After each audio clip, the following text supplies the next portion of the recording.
Join us tonight as we unlock the power of communication. This is DXB Today.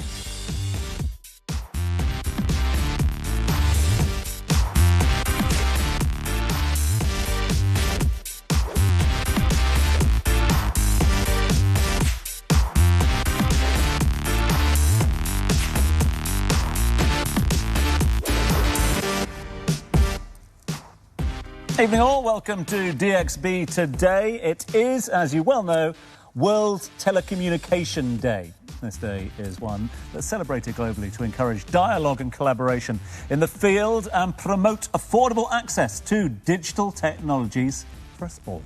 Yes, tonight we will be exploring the importance of communication and the role it plays in helping us keep connected as a society.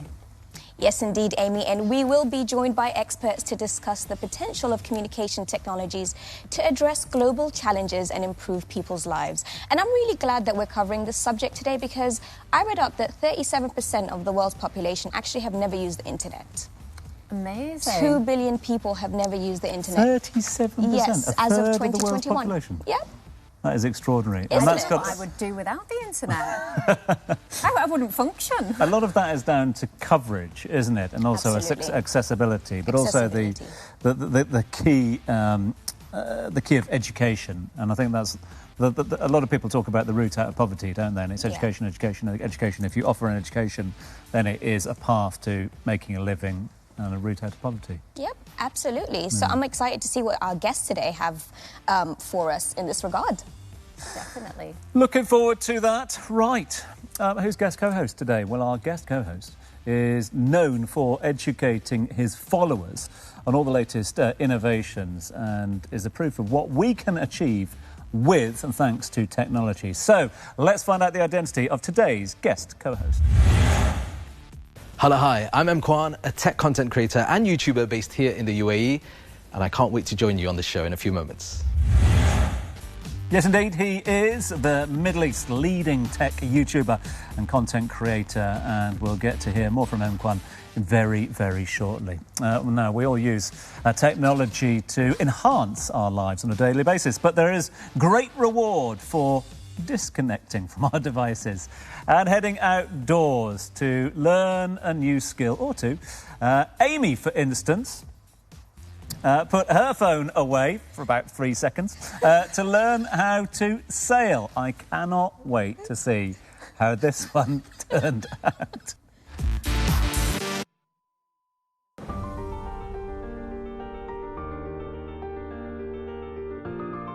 So joining me now is Judy, who is the director of Windrisers. Judy, thank you for having a chat with me. So can you tell me a little bit about what I'm going to experience when I get out on the water with Slava later?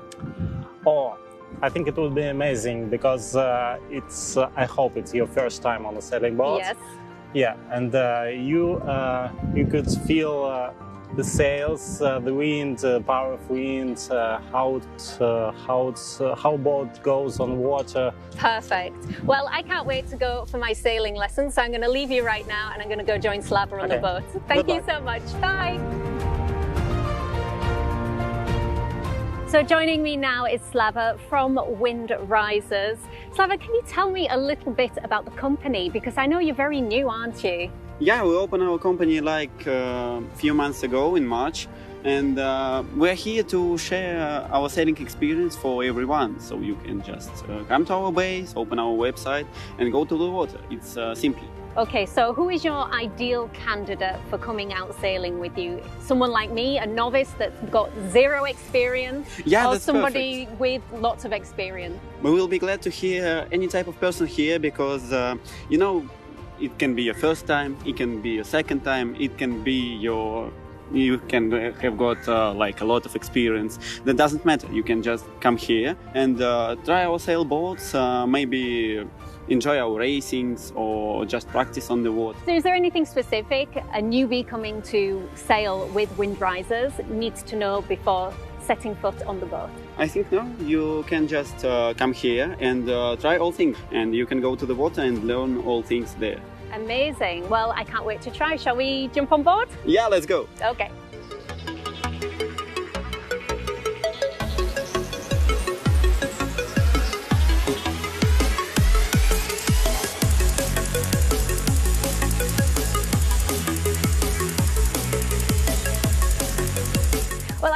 got back from my sailing lesson with Windrisers and it was incredible. I had so much fun and it's amazing just how much I learned in that small amount of time. I can't wait to come back and try it again. How was that? It was amazing. It was the longest voyage known to mankind, It right? was. It was. I went to Oman and back on out my there for boat 3 trip. weeks. Yeah. So I want to talk to you now, because obviously you're here with us now, Emkwan. Your phones. You've got loads in front of you. What's all this about? I brought a whole bunch of phones with me. So yeah, I normally cover tech, and phones are a big part of the tech that I do online, on YouTube, on social media. And yeah, I mean, it started off with, you know, the phones that we might have been familiar with. I mean, I go back all the way to a 5110. Yeah. Don't know if anybody remembers that. Snake. The Nokia ones you could take. Snake, yeah, exactly. The Snake phones. Playing I Snake had a lot of forever. fun on that. That particular phone, I remember you could take the case off the front and swap out the colours. A lot of fun. Yes.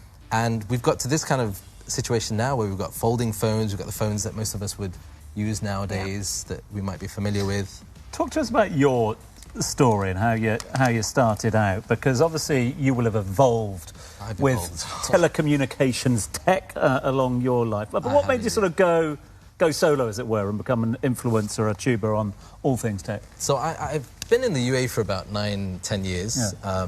My day job, I actually work as a teacher, and this is in Abu Dhabi. And over the last 3 years, I've kind of just got more into having a side hobby, you know, talking about technology, talking about sort of on YouTube, Instagram, the rest of it. And I think it was just a natural progression. I probably got bored of sort of teaching, and, you know, social media is quite a fun space at the moment, you know. It's a lot happening there, especially when it comes to niching into technology and something specific. Less about me, more about what I'm talking about, essentially.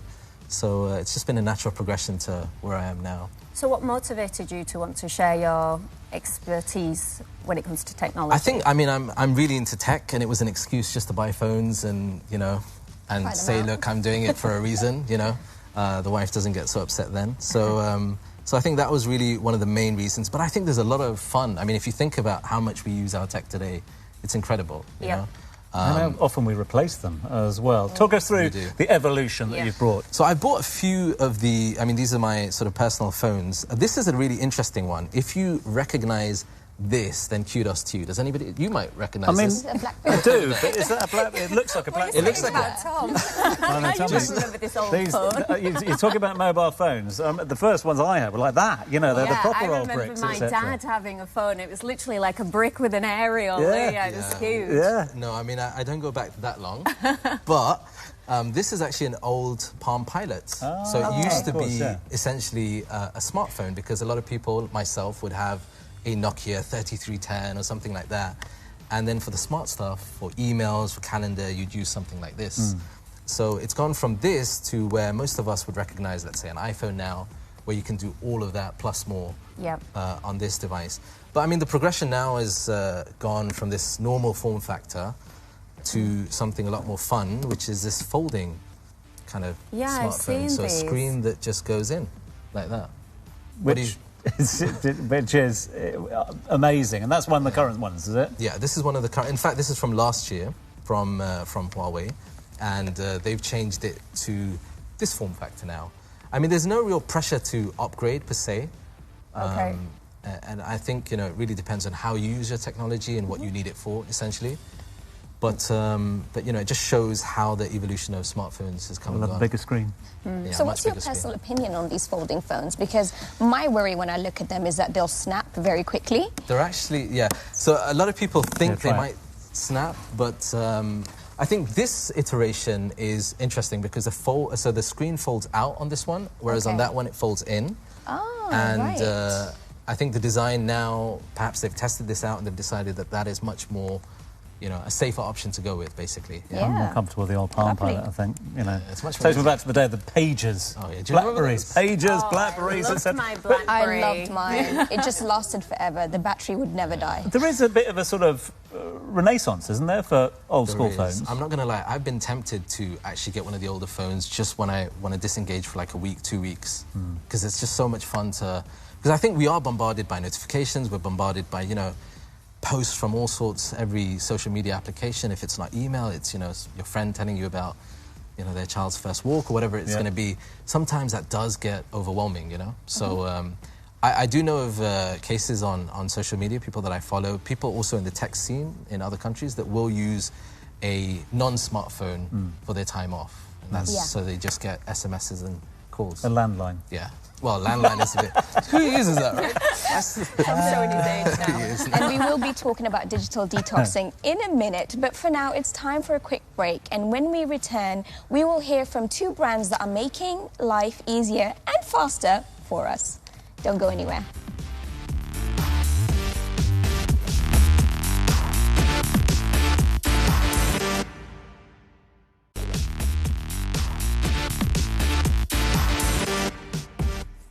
Welcome back to DXB Today. Now, our next guest is dedicated to making people feel right at home, no matter where they might be, anywhere in the world. Please welcome to the show Emkwan, who is the Vice President of Growth and Marketing at Astratech. Now, Astratech are the parent company of BOTIM. Emkwan, great to have you with us here. Thanks for joining us. Thank you. Listen, such a competitive landscape, such a competitive industry, not just here in the region, but globally as well.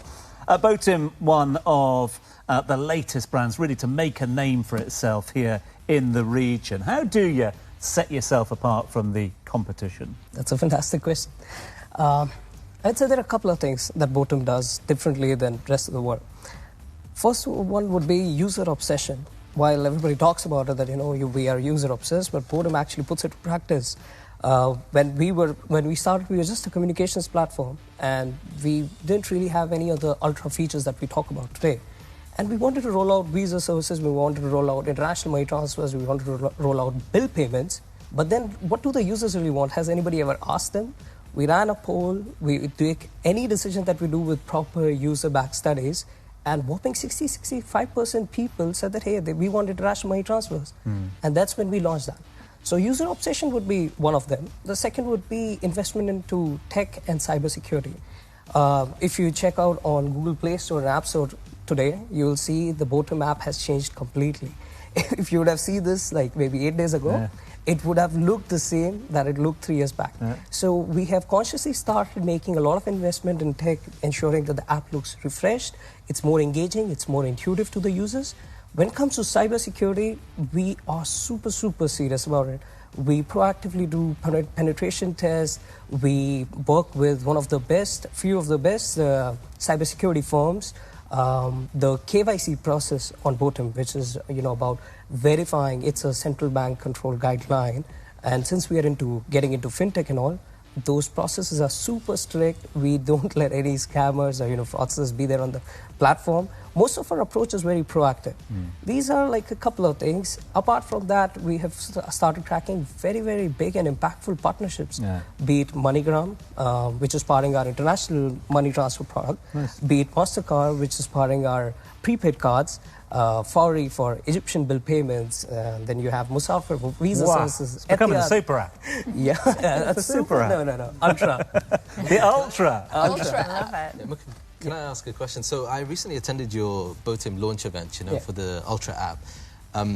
Is the BOTIM GPT now widely available? It's still undergoing testing. I can talk more about BOTIM GPT. Because it was really cool. It's a phenomenal feature. Now, we all know how disruptive AI is and how complex tasks are becoming simpler tasks. But what about somebody solving simple tasks for me and actually doing the execution? This is where BOTIM GPT comes into the picture, because there's no other bot in the platform that is able to converse with you and me in Arabic. For example, if I have to tell my grandmother, hey, use BOTIM GPT or use ChatGPT, they'll be like, I don't have any use case. But if I tell my grandma that, hey, you know what, you were planning to cook something for dinner and you want to try out something new, you can just talk to the bot in Arabic. It'll tell you what dish should you be making, what kind of ingredients you'd be needing, and then the BOTIM GPT will cooks actually... it for you. No. What? No, they'll place an order on BOTIM stores, and the ingredients will be available at the doorstep. So Emkwan, your journey has been phenomenal. Like, I remember BOTIM because it was the first one in the market to allow us to call seemingly for free, because when Zoom and WhatsApp calls were, still banned over here, you guys broke that, and now you're moving into the fintech space. And personally, being in the banking space, we are scared of you. But tell us about how that growth journey has been. Like, how did you go from telco to fintech? Okay, so what happened a couple of months back, I think maybe a year back, when Astra started studying the market. So before we made any of the acquisitions, we studied the market heavily to understand what are the gaps out there, what kind of services can we bring to the table and not be a me too, but do it differently. So that's when Astra acquired a couple of companies. One is Rizq, which is an on-demand home services platform. You would have known the name or heard the name back during COVID times when everybody was getting PCR tests and all. But then we acquired PayBuy, which is a central bank licensed entity, which powers all the fintech services on BOTIM. And then we acquired BOTIM because that's where 150 million users are across 155 countries. And when you put the puzzle together, it starts making sense because at the end of the day, communication is the bedrock. So right now, if you have an app, let's say some ride-hailing app, and you want to use it once in a while, only when you need to book a cab, right? But communications app, you'll probably pretty much use it 10 times in a day. So are partnerships key to the future of BOTIM at the moment?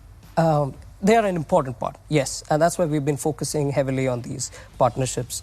One of them, the latest one that we have announced is the Etihad one, where users on BOTIM will soon be able to book flight tickets on Etihad using BOTIM. And the GPT angle comes here, where we all have been there, where we are scrolling through multiple flights, trying to figure out different time schedules, departure. But you just tell GPT, I want an early morning flight from so-and-so airport and figure out the best price for me. You just type it. You don't even have to do anything. And the results will show up. You just need, literally one click to pay. The future is bright. The future is BOTIM. It's as simple as that. Mukund, can't thank you enough for joining us, especially on such a significant day. So thank you. And thanks for all the extraordinary work. Thank you. Thank you. Our spotlight today is the Middle East's first pay-as-you-go car rental service, a self-drive mobility platform that has probably come to our rescue a few times. So check out our interview with founder of eCar, Wilhelm Hedberg.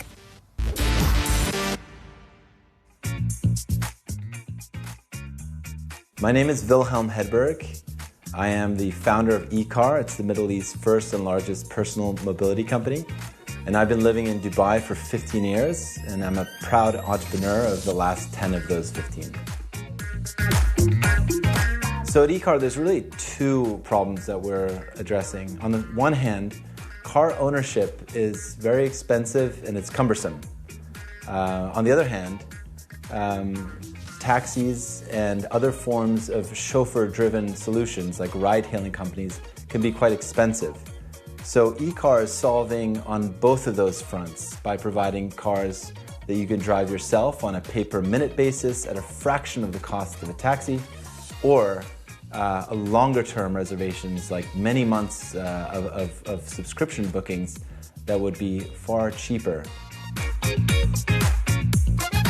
I would argue that the largest obstacle that we faced at eCar was in March of 2020, when the company was turned off due to the sterilization efforts here in region due to COVID-19.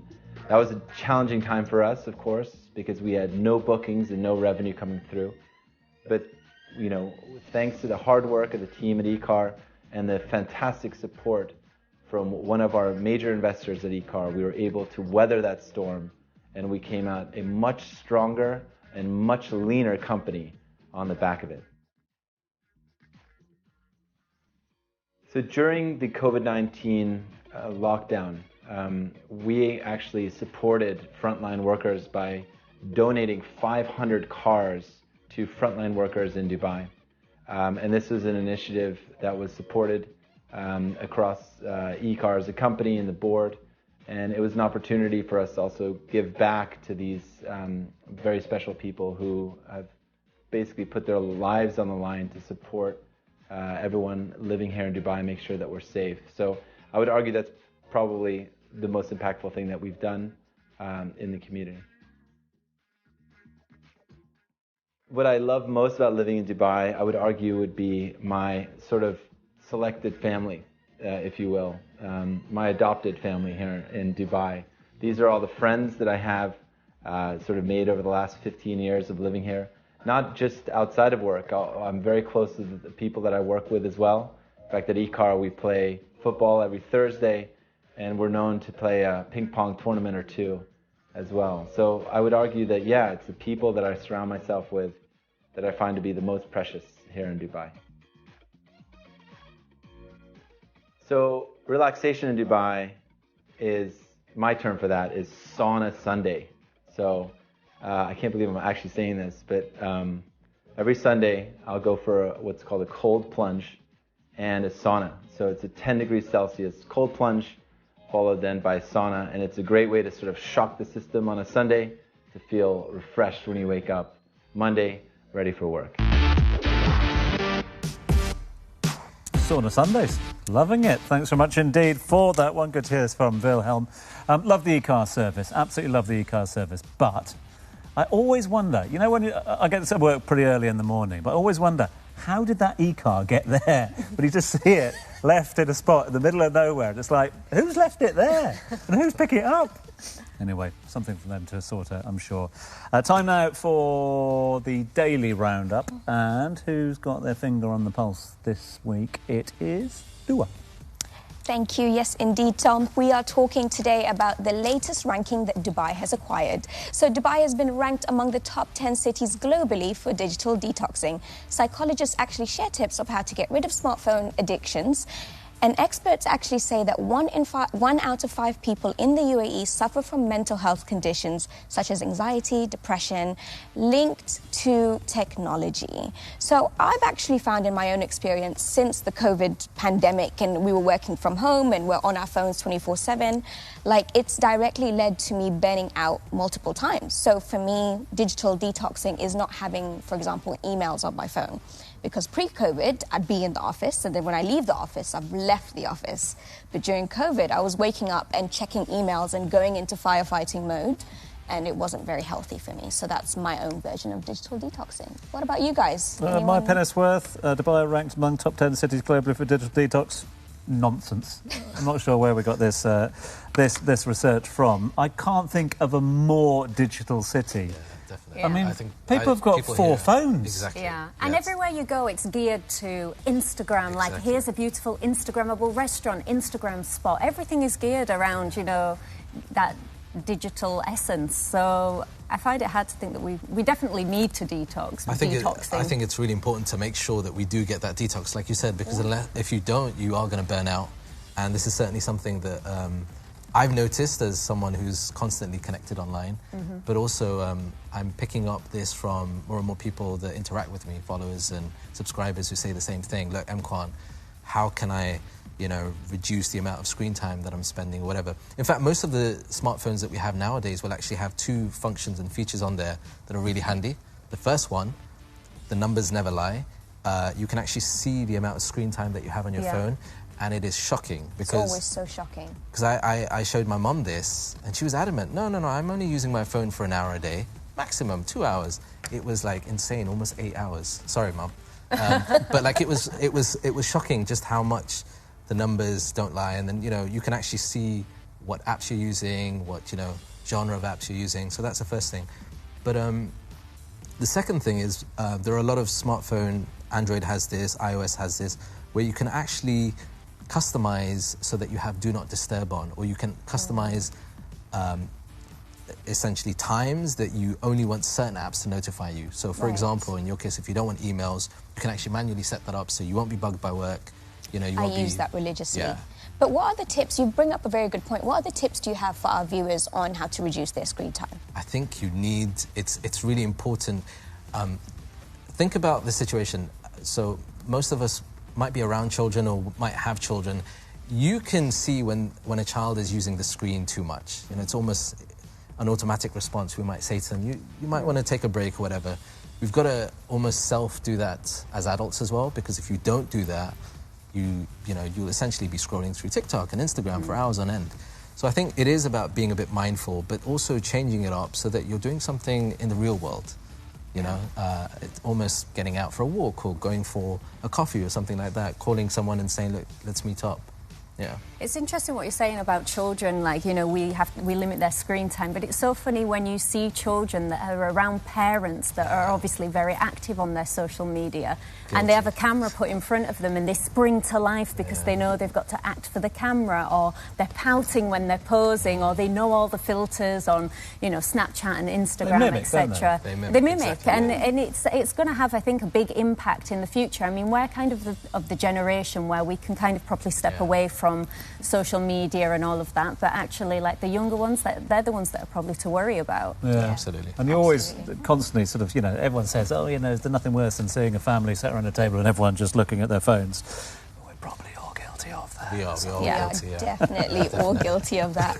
But ladies and gentlemen, we are going on a quick break, but when we return, we will speak with a brand who has revolutionized the way we work. Stay tuned.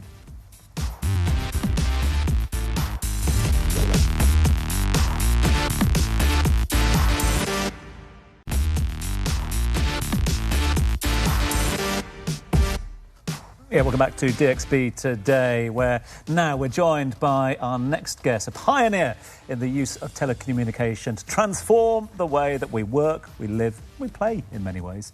It's a warm welcome to Sam Tyen, who is the Managing Director of Zoom here in the MENA region. Sam, great to have you on board. Thanks very much indeed for joining us. Thanks for having me here. Especially on a significant day such as this as well. And who better to get than somebody who represents an organisation that took a noun and turned it into a verb as well. To Zoom is something that we are all very, very conscious of now. And not all of us were before COVID-19. Now, I know that Zoom, the technology, has been around for a lot longer than the pandemic, the COVID-19 pandemic. But how significant was that to opening it up to the masses, the opportunities of Zoom? I think, as you said, Zoom has been around for about 10 years or so.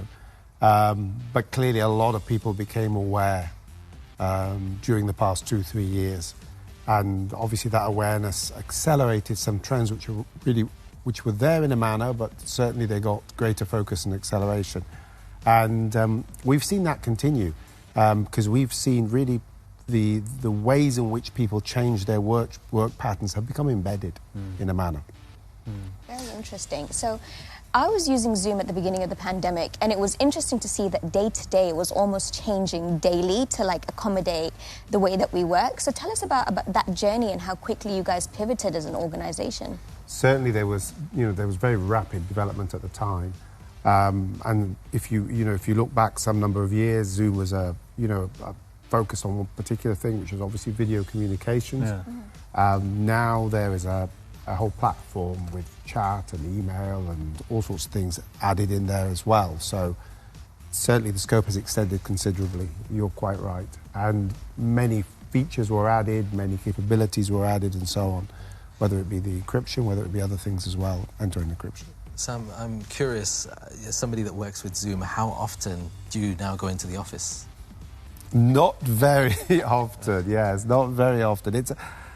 I wouldn't say it's a novelty, but I would certainly say I don't miss the traffic. So I do obviously do most of my meetings on Zoom, and I think people accept it. You know, when you suggest to people to have a Zoom meeting, obviously people are very welcoming of that, and you can get a lot more done. You know, I can get, I don't know, maybe 10 meetings or a large number of meetings done in a day. Certainly couldn't driving around a city, and particularly Dubai's not so bad in some respects for traffic. The traffic flows. In some places in the world, there can be even more traffic, and it can be even more difficult to get around. So it makes a difference. Yeah, Zoom saved me a trip to Abu Dhabi earlier this week. I managed to get the meeting on Zoom, so I was very happy about that. There you go. There you go. But Zoom has become now a household name. How does the company plan to maintain its dominance in the market? Like, what improvements are you doing to the app? So we always focus on the customers, and we listen. So obviously, like, we're always in a listening mode. So we see what features and capabilities our customers are talking about, what makes their life a little bit easier, what helps in that work life, the hybrid work challenges that they find on a daily basis. You know, what we have today is, it spans a whole spectrum from room type of systems, those where you can sit in a room and use Zoom in the Zoom Rooms format, to using it on your phone, to various different things. again, it's all about listening to what people want and adapting in a manner which makes people's work and a collaboration more effective. Sorry, go ahead. Go ahead. No, well, after you, madam. Ladies first. But it's been really interesting to see how you've penetrated different industries that you'd never expect. So I was doing my master's degree when COVID hit, and my university was based in Spain. So we were going to Spain every 3 months, and now you've got the entire university conducting classes on Zoom, much like the whole education sector of the UAE. And then, you know, events as well, public events that went on Zoom. So how were you able to scale at your capacity that quickly to be able to accommodate that? Well, it was certainly a challenge, but and you know, there's obviously some very talented technical teams in place who, and you're quite right, the speed of scaling was incredible at the time, and you know, it's quite an achievement that was done at that time without a hitch. And you mentioned different industries, whether it be healthcare, whether it be education. It's become, you know, embedded. Yeah. In many of them, so you know you can easily see a doctor for consultation, the first consultation maybe. In education, particularly, remote classes has become a thing. Show me an industry that's not affected by it. Media is one as well. You know how often you see interviews conducted on Zoom now by a number of media organisations. Right. Dua unfortunately didn't get to go to Spain every 3 months, so had to conduct the Masters online. I was so disappointed. So yes. I tried to get my money back, but didn't get to defer. Last one, and a difficult one, I'm sure, because I mean you've touched on it already. But the future, I mean, the future is Zoom. The future is this sort of technology, the communication. What's in the pipeline for Zoom? How much can you share? Well, I mean, as you've said, communications is shrinking the world, and I think what we always look to do is to keep enhancing, you know, the experiences that people have, and to be helpful in all aspects. So whether it be 2, 1. What was the theme of today's show? Was it World Telecommunications Day or World Telephone Day? Let me think. World Telecommunications Day. Correct. What was the name of the sailing brand featured on the show? Was it the Titanic or Wind Risers? Wind Risers, that's easy. The mobility platform featured on the show is named eCar or UCar? eCar. Correct. Mukun Kabra is the VP of Growth and Marketing at which company? BOTIM or WhatsApp? BOTIM. When was the first iPhone released to the public?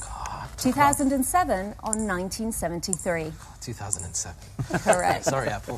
Which phone was released first? Was it the 5110 Nokia or the Nokia 3110? I'm pretty sure it's the 5110. Incorrect. No! What is the name of Managing Director of Zoom MENA featured on the show? Is it Sam Gates or Sam Tayan? Sam Tayan. Correct.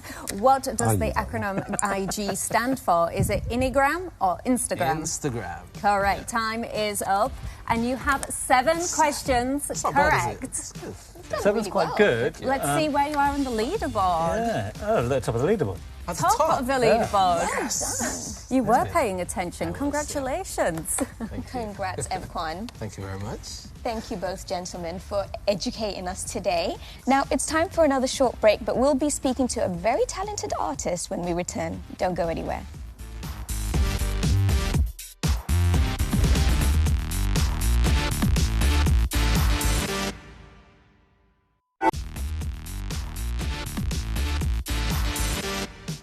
Welcome back. Now in the studio, we have Alan J joining us. Alan, how are you? I am great. I'm ecstatic. I'm in the UAE and I'm standing here with you. Fantastic. Well, welcome to the show. Now, I know our viewers will want to know, how did your music career start? Well, my music career started when I was an infant humming to my grandma. Wow. And then I started in a church choir. And then fast forward, I ended up in Dubai 14 years ago. Started off as a cover band singer, and I've networked my way to where I'm at now, and I'm focusing on my original music. Amazing. So have you got any new music coming out at the moment? Yes. Well, the song I'm performing is out now, but the next song that I have coming is called Celebrate. It's an Emma piano song, and the producer is Sammy Young. And I'm really excited for that. I think it's my Amazing. favorite song I've done so far. Oh, incredible. So if we want to see you around town, where can we catch your performances? Well, you can catch me performing some of my originals at Lucky Voice. And I'm also, you can see me emceeing at Blah Blah. I'm doing more MC gigs at the moment, but I'm going to be forming my own band eventually soon and be finding more gigs around town. But I'm at Lucky Voice and Blah Blah. Amazing. So if our viewers want to follow your musical journey, have you got an Instagram handle that you can share with us? AlanJ_amazing, self-acclaimed. You can find me on YouTube at Alan J Film. Yeah. And Okay. I'm on all the social media platforms. Amazing. So we'll be sure to follow you and keep up with your musical journey. Yes. I'm going to leave you now to set up. Okay. Tom, over to you. Amy, thank you very much indeed for that. Now, remember, we're giving away an F&B package for 2 at Demon Duck. That's down at Caesar's Palace, Dubai on Bluewater Island. Head on over to the Dubai One Instagram page round about now. Find the competition post, just search for Demon Duck. And tell us why we should pick you. But we would also love to hear from you either way. You can tell us what you'd like to see on the show by using the hashtag DXBToday, and you can also use it to let us know what's happening around the city. Guys, what an amazing show. Fantastic. I'm glad I've survived it, basically, you know. For a man that gets constant grief about how untechnological he is, accused of being a lot of... In fact, OK, I'll let you into a little secret, all right? Only because I'm amongst friends. OK? Amongst friends. We won't use it against you at a Which later is, date. I have got... I mean, I don't know, you might have seen my phone. My phone only has one lens on the front. It's all smashed up. It's an old iPhone model. And every time I take it out, people are like, how on earth are you still using that? I've got a brand new iPhone in my bedside drawer at home, which my children gave to me for my birthday last year. I haven't done the transfer thing yet, because I'm scared of losing stuff. Oh, dear, Tom. The fear is real. The fear is real, isn't it? You know, I've got that FOMO thing of, you know, well, literally, FOMO, of fear of missing out on data and things like that. I'm sure you'll be fine. So iPhone take have got it it to the figured bitter out end. now. Yeah, if I iPhone can to do it, iPhone, you you're can fine. do it. Is it? Very I'm straightforward? completely technology, illiterate. I'm terrible. But yeah, definitely I think I want to do a little bit more of detoxing from my phone and Instagram, social medias, things like that. I think that's something that's really important. The one thing that I didn't mention, and I want to get your opinion on, is that we talked earlier about top 10 cities for digital detoxes. I don't think cities are great for digital detoxes. No, because that's where the hubs are. Like, that's where everybody's working, striving. It's very competitive. We're all on our phones in cities. Better go out to the Yorkshire countryside. Thank you. That's a good place. You want to go out to the Dales, get to the Dales and then try and find a signal there, and you won't find one. It's a detox whether you want one or not, isn't it? Exactly. That's what happened to me literally last week when I was away in the UK. That's why I was silent on Instagram. Well, thank you for hanging out with us tonight. Join us again tomorrow as we celebrate the culture and heritage of this place we call home. Over to you now, Alan J.